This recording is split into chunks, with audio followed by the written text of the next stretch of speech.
आज भी मेरी नज़र में उनका सम्मान है कि सामाजिक रूप से मेरी बहू हैं, जहाँ भी हैं सलामत रहें और अपनी ज़िंदगी में आगे बढ़ें, खुश रहें। मैं तो अपने यहाँ से भी शादी करने के लिए तैयार था, सब कुछ था, लेकिन जिस अमर्यादित और असामाजिक व्यवहारिकता और उसका प्रदर्शन उन्होंने किया, ये एक सभ्य समाज का परिचायक नहीं। मेरी पत्नी ने कहा कि बेटा 1 तारीख को पूजन है, आ जाना। वो कहा बिल्कुल हम आएंगे अम्मा, आप बता देना। लेकिन उनकी आपस में जो भी बात रही, उसके बाद उन्होंने नंबर को ब्लॉक कर दिया और आई नहीं उस पूजन में। जब पूजन में नहीं आई तब हम उनसे बात करेंगे, उनके पिता को कहे कि अब मैं आ रहा हूँ आपसे बात करने के लिए वहीं। तो वो डिप्लोमेटिक तरीके से अवॉइड करते रहे कि नहीं, हमारे भाई की फादर इन लॉ एक्सपायर हैं, या हो सकता है कि सही एक्सपायर हुई हो।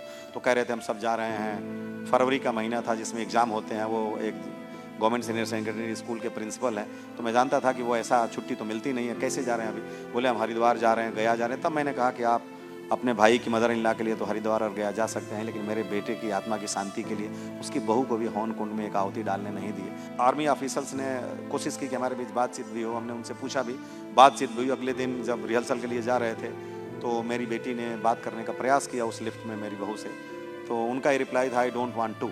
मेरी बेटी ने उनके पिता से यानी मेरे समधी से कहा था कि कम से कम भाभी को, अपनी बेटी को कुछ सामाजिक शिष्टाचार और मर्यादा तो सिखाइए अंकल। रात को हम 10 बजे तक वहाँ रहे, हम आमने सामने सोफे पर बैठे थे, लेकिन मेरी बहू ने कभी ये भी नहीं कहा कि ठीक है आप लोग जरा अपने हाथ में वो पकड़ी रहेगी, एक बार दे दें हाथ में, हम लोग देख पाएँ कि वो कीर्ति चक्रा होता कैसे। हम तो फोटो बहुत देखते हैं, लेकिन मेरे बहादुर बेटे की जाबाजी का वो प्रतीक था।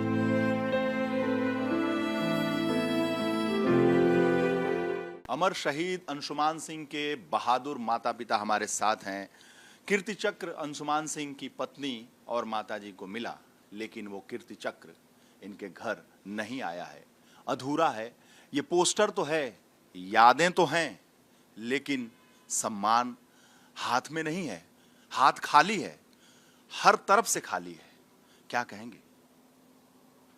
हर तरफ से तो खाली मैं नहीं कह सकता, क्योंकि निर्धारित मापदंड में जो अनुदान की राशि थी आर्मी ग्रुप इंश्योरेंस की या राज्य सरकार की 50 लाख रुपए, हम 15 लाख रुपए हमको मिला, 50 उनको मिला, तो हमारे पास अनुदान की राशि भी है और मेरे बेटे की बहादुरी की धरोहर जो गाथाएं हैं वो भी है, और मेरा बेटा हमारे साथ है निश्चित रूप से। लेकिन ये जो एक पारितोषिक था भौतिक रूप से प्रतीक के तौर पे, वो हमारे हाथ में नहीं है। तो आप कह सकते हैं कि हमारे हाथ आंशिक रूप से खाली हैं, पूर्ण रूप से खाली नहीं है। धरोहर है मेरे बेटे की, और मेरे पीछे ये जो तस्वीर लगी है वो है, और उसकी यादें हैं, और हम फक्र के साथ हैं।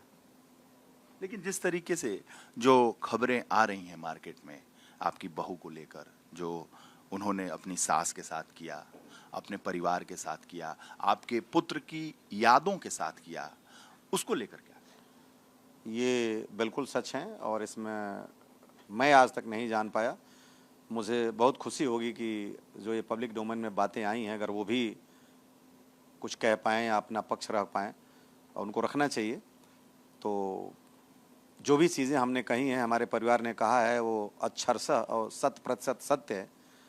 और आज भी मेरी नज़र में उनका सम्मान है कि सामाजिक रूप से मेरी बहू हैं, जहाँ भी हैं सलामत रहें और अपनी ज़िंदगी में आगे बढ़ें, खुश रहें। मैं तो अपने यहाँ से भी शादी करने के लिए तैयार था, सब कुछ था, लेकिन जिस अमर्यादित और असामाजिक व्यवहारिकता और उसका प्रदर्शन उन्होंने किया, ये एक सभ्य समाज का परिचायक नहीं, और यह सरेबज़्म होने वाली बात भी नहीं है। लेकिन चूंकि अब ये पब्लिक डोमेन में आ गई हैं, तो वो बिल्कुल सत्य है, और उसका दुख तो ज़रूर है। तो आखिर उन्होंने ऐसा व्यवहार क्यों किया? कब से उनसे संबंध थे और शादी के 5 महीने बाद वो विधवा होती हैं? वो तमाम तरह की बातें सामने आ रही हैं। कुछ एबीपी न्यूज़ के दर्शक जो उत्सुक हैं, वो ये जानना चाहते हैं कि शहीद अंशुमान सिंह के माँ बाप के साथ आखिर क्या हुआ? देखिए, हमारे बेटे से उनका संपर्क जैसा वो कह रही हैं, और मैं ऐसा उम्मीद भी करता हूँ कि वो 1 महीने गए थे जब इंजीनियरिंग करने के लिए, पढ़ने के लिए एनआईटी जालंधर में, तो वो भी वहाँ आई थी सिविल इंजीनियरिंग करने के लिए। तो निश्चित रूप से वहीं पे उनकी एक दूसरे से नज़रें चार हुई होंगी, और फिर हो सकता है कि जैसा वो कह रही हैं तो प्रेम भी रहा होगा और प्रेम की प्रगाढ़ता भी रही होगी, और मेरे बेटे ने उस प्रेम को पूर्ण रूप से अमली जामा पहनाया। तो लेकिन वो कह रहे हैं कि 8 ईयर लॉन्ग डिस्टेंस था, इसमें मुझे थोड़ा सा संशय है, क्योंकि जो उनके दोस्तों से सुनने में मिलता था, जो मेरा बेटा कभी कभार हमसे शेयर करता था, कि ऐसा कुछ भी नहीं था, क्योंकि खैर खून खांसी खुशी बैर बेया आय और प्रीत, रहीमन छुपाए ना छुपे जानत सकल जहान, ये छुपता नहीं है। तो 1 साल लास्ट ईयर तो उनका बिल्कुल उनसे कोई संबंध नहीं था। फिर कमीशन के बाद उनका संबंध हुआ और मेरे बेटे ने शादी करने के लिए कहा कि डैडी शादी कर लेते हैं। हमने कहा बिल्कुल कर लेते हैं। तो उसने कहा कि वो एक लड़की है और हम पसंद करते हैं। मैंने कहा बिल्कुल कर लेते हैं और हमने बड़े धूमधाम से शादी किया। और उनके माता पिता भी आदरणीय हैं। वो 10 फरवरी को हमने जो शादी किया उसमें अपनी सामर्थ्य के अनुसार उन्होंने पूर्ण रूप से बारात का स्वागत किया। हम यहाँ से करीब 75-80 लोग गए थे और बड़े खुशनुमे माहौल में शादी हुआ। एक आदर्श शादी था और उनकी ज़िंदगी भी बड़ी आदर्श चल रही थी। कोई उसमें वो नहीं था, मतलब स्वप्न में भी ऐसा नहीं था कि वो हमारे साथ ऐसा करेंगी या कुछ था। हमारे ही जो फ्लैट हम लोगों ने लिया था यहाँ पे ग्रेटर नोएडा में, तो हमारी बेटी जो कि ITS डेंटल कॉलेज में फाइनल ईयर में है, तो वो थी और मेरी बहू थी और पत्नी भी वहीं रहती थी उनके साथ। तो 1 महीने पहले या 20 दिन पहले आई थी, तो उनको थोड़ा एकोमोडेट करने के लिए, इस्टेब्लिश करने के लिए गई थी। और जब सुबह सूचना भी मेरी बहू के पास ही आया था और उन्होंने हमें बताया अपा वो नहीं रहे मतलब ऐसी ऐसी घटना हुई है। तो मैं पता लगाने की कोशिश किया और 11 बजे पता चला कि अब वो नहीं रहे। तो मैंने कहा बेटा आप लोग कैब करो और तुरंत लखनऊ आओ। लखनऊ आई और यहाँ से फिर हम लोग गोरखपुर गए। गोरखपुर 21 तारीख को उनकी मैंने पार्थिव शरीर आया, उसको हम लोग ले जा करके ब्रह्म में विलीन कराए सरजू के किनारे भागलपुर। तो सारे वो डेकोरम में और सारे सामाजिक और सारे धार्मिक अनुष्ठान में वो साथ रहीं। 13 के दिन उन्होंने कहा कि जो 2 अगस्त को 13 थी कि हम जाना चाहते हैं वहाँ भी हमारे यहाँ कुछ धार्मिक अनुष्ठान का संपादन कर रखा है। उनके पिताजी जा चुके थे। तो हमें पता चला, हमने कहा ठीक है बेटा 1 दिन रुक जाओ और ये जो बाकी और जो धार्मिक प्रयोजन है उनके ख़त्म करके जाओ। तो 3 तारीख को वो सारी चीज़ धार्मिक प्रयोजन ख़त्म करके वो रात को लखनऊ आई थी और 4 को उनका फ्लाइट था। हमें हमारे परिवार को पता नहीं था कि वो नोएडा में पहले रुक करके तब जा रही हैं। हमें ये था कि जितनी जल्दी जाएंगे उनके परिवार के भी लोग होंगे और बाकी लोग होंगे तो धार्मिक अनुष्ठान वहाँ पे होंगे दीनानगर में। मुझे कहीं से पता चली, मैंने उनके फादर को बोला कि क्या वहाँ रुक के जाने का प्रोग्राम है, तो वो इस बात को घुमा गए और कहे कि नहीं मुझे इसकी जानकारी नहीं है। फिर जब वो यहाँ से जाने लगी तो बेटी को कहीं कि वहाँ मैं नोएडा जा रही हूँ और जो फ्लाइट की चाबी है वो उसको फ़ोन करो लड़के को कि ला के दे जाएगा। तो एक लड़का, बहुत तेज़ बारिश हो रही थी 4 अगस्त को नोएडा में, और वो लड़का आके इनको दिया। तो इन्होंने कहा कि और क्या सीन है। ये सुन करके बड़ा धक्का लगा। वो उस बरसते हुए पानी में उसको अंदर भी रूम के नहीं ले गई। 4 घंटे 4.5 घंटे वो लोग, उनकी माताजी वो दोनों साथ थी, वहाँ रहे। सारे सामान को उन्होंने पैक किया सूटकेस में और मेरे बेटे के जो सामान वहाँ किसी सूटकेस में या कहीं अलमीरा में पड़े होंगे उन्होंने उठा करके और एक झोले में पैक कर दिया, जिसमें टाई भी था, उसका बेल्ट भी था, उसका ट्रैक सूट था, उसके और भी तमाम चीज़ें थी। और वो चली गई छोड़ के वहाँ से। हमें ये बात 13-14 अगस्त को पता चली जब मेरी बेटी यहाँ से गई। तो मैंने फिर भी उसको अवॉइड किया कि चलिए कोई बात नहीं। उनके दोस्तों से 1-2 से शेयर किया कि ये ठीक नहीं है। उसके बाद उन्होंने धीरे धीरे जाने के बाद ATM को ब्लॉक कर देना। और एक सिम था मेरे बेटे के नाम का, वह उसका प्राइम नंबर था, उसमें उसने कर रखा था कि सारे लोग जो उसमें एक फैमिली पैक चलाते थे एयरटेल का, तो उसमें सबके पोस्ट पेड नंबर थे। इसमें मेरी पत्नी का था, मेरी बेटी का था, मेरे बेटे का था, बहू का था। तो उस नंबर से उन्होंने सबको निकाल दिया, मेरी वाइफ को, मेरे बेटे को, मेरी बेटी को, और पोस्ट पेड से प्रीपेड में पहले कन्वर्ट किया, डाटा रिसिप्ट किया। और जब हमने एयरटेल से पता किया तो पता चला कि इस रजिस्टर्ड नंबर से ये सारी चीज़ें की गई हैं। तब भी मैंने कुछ नहीं कहा, मैं बोला चलिए कोई बात नहीं। फिर 1 फरवरी को पूजन थी, एक हवन, और उसमें आत्मा की शांति के लिए तो एक नारायण बलि की पूजा हमने पहले कराई थी और एक असमय मृत्यु पे ऐसा मान्यता है कि कर देते हैं। तो 1 फरवरी को था, तो हम 26 फरवरी को जब कीर्ति चक्र अवार्ड अनाउंस हुआ था तो उनके पिता को हम बड़े फ़ख्र से बताए कि ऐसा हमारे बेटे को मिला है। हम दोनों खुश थे इस बात में।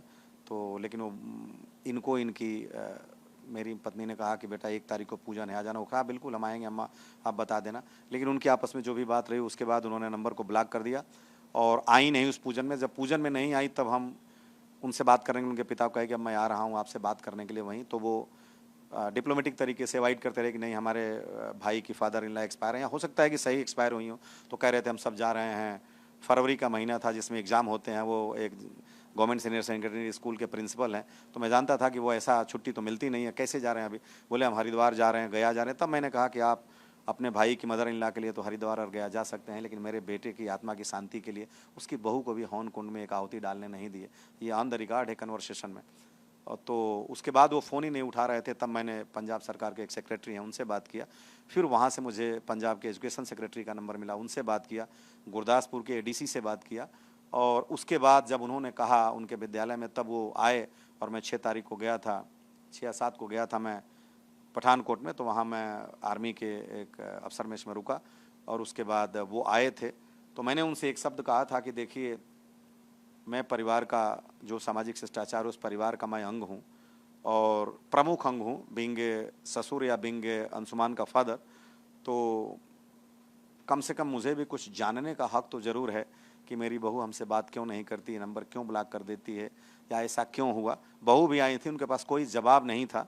हमने कहा ठीक है, जो भी मॉनिटरी असिस्टेंस हैं आप लीजिए, हमें उसमें कुछ भी नहीं चाहिए, लेकिन ये जो पुरस्कार है, सम्मान का पुरस्कार, जो माता ने 9 महीने अपने पेट में पाला, और ये परवरिश दोस्तों और गुरुओं की देन है, ऐसे व्यक्तित्व का निरूपण और निर्धारण, तो आप उनकी माता जी को ग्रहण करने दें। तो उनका ये जवाब था कि नहीं, हमें जो सरकार दे रही है हम अपना अधिकार क्यों छोड़ें, और हमें मिल अपने अधिकार से कोई भी समझौता नहीं। तो मैंने कहा कि आपके अधिकार एक पत्नी का तो है, क्या एक माँ और बाप का कोई अधिकार नहीं? तो उन्होंने कहा कि आप ये सरकार से पूछें। हमने उनको कहा था कि मैं इसे मैरिज ऑफ कन्वीनियंस कभी नहीं बनने दूंगा और आप इसे मैरिज ऑफ कन्वीनियंस मत बनाइए। उन्होंने कहा कि नहीं नहीं। हमने कहा देखिए, समाज में चीज़ें शोभा नहीं देती। उन्होंने कहा कि मैं समाज को नहीं मानता। उसके बाद उन्होंने तत्काल, हमने कहा जब जो कल हमें सामना करना है कि आप है तो आप कहें कि हमारा संबंध खत्म हो गया, कम से कम इस सुकून के साथ तो रहें कि हमारी बहू ने हमारा घर छोड़ दिया, तो वहाँ भी कहे कि नहीं हम लोग बातचीत करेंगे और हमारा बढ़िया होगा, हाथ से मिला के। हमने कहा तो कैसे बातचीत करेंगे, आज के 2 साल बाद क्या बातचीत होगी, हमें कम से कम आप वो तो बताएं कि हम बातचीत क्या करेंगे। तो नहीं, इसको थोड़ा स्टेबल होने के लिए टाइम चाहिए, हम बातचीत करेंगे। फिर जब नंबर बंद हो गया तब भी हमने कोई बात नहीं, कोई हमारी फरवरी 8-9 के बाद कोई बातचीत नहीं हुई। जुलाई में जब वो कीर्ति चक्र का हुआ तो आर्मी ने ही उनको भी ये किया और हम उसमें थे। तो होटल में वो हमसे पहले पहुंच गई थी। तो मुख्य रूप से 3 ही गेस्ट होते हैं जो मैं जानता हूं कि मदर, फादर और पत्नी।